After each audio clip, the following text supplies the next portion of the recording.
নবী বলছেন, আল্লাহ আমার উম্মত যদি জাহান্নামে থাকে আমি কিন্তু জান্নাতে যাব না। আল্লাহ বলছেন আপনি না গেলে তো জান্নাত উদ্বোধনই হবে না। এবার মামলা কি দাঁড়ালো? আল্লাহ পাক বলে যে আমি তাহকামুল হাকিমিন নিজেকে বলেছি, বিচার না করলেও তো জিনিসটা সুন্দর হয় না। ও নবী একটা কাজ করেন, ওয়ালা সাউফা ইউতিকা রাব্বুকা ফাতারদাত, আমি কাউকে বলি নাই, আপনাকে না বলেছি।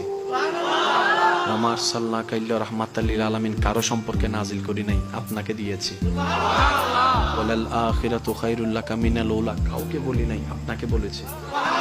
আর আমি আল্লাহ ভালো করে জানি আপনি হচ্ছেন উম্মতের দরদি নবী। আপনি নিজের জন্য কাঁদেন নাই, সন্তানের জন্য কাঁদেন নাই, পরিবারের জন্য কাঁদেন নাই, নাতির জন্য কাঁদেন নাই, যত কেঁদেছেন জীবনে সবকিছু উম্মতের জন্য। এমনকি হাসরের ময়দানে যখন সর্বপ্রথম আমাদের নবীকে আল্লাহর হুকুমে তোলা হবে, আমাদের নবী উঠেই জিব্রাইল আলাইহিস সালামকে প্রথম প্রশ্ন করবে, ও আমার ভাই জিব্রাইল, আমার উম্মত গুলা কোথায়? আইনা উম্মতি, আইনা উম্মতি, আমার উম্মত কোথায়? আমার উম্মত কোথায়? আমার উম্মত কোথায়? আমি উঠার আগেই নাকি আমার উম্মতকে জাহান্নামে দিয়ে দিয়েছো নাকি? কোনো আমার উম্মত কোনো জাহান্নামে চলে গেছে নাকি?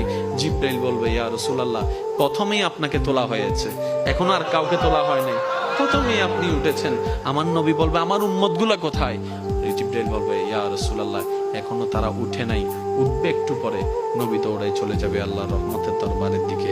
সিজদায় যে পড়বে একটাই কথা থাকবে, রব্বি হাবলি উম্মতি, রব্বি হাবলি উম্মতি। একটু মনোযোগ চাইবো আমি আশিকদের, রব্বি হাবলি উম্মতি, ও আল্লাহ আমার উম্মত গুলাকে আমাকে দিয়ে দাও। তো উম্মতের লিস্টের ভিতরে তো আবু বকর সিদ্দিকের নামও আছে, উম্মতের লিস্টের ভিতরে তো ফারুকে আজমের নামও আছে, উম্মতের লিস্টের ভিতরে তো সাহাবায়ে কেরাম আজমাইনের নাম আছে, উম্মতের লিস্টের ভিতরে তো আহলে বাইতের নাম আছে, উম্মতের লিস্টের ভিতরে তো তাবি তবে তাবি আল্লাহর ওলিদের জান্নাতীদের নাম আছে। এবার আল্লাহ পাক বলবে, আপনি যে বললেন রব্বি হাবলি উম্মতি, উম্মতকে দেওয়ার জন্য আপনি কে আবু বকরের কথা বলছেন?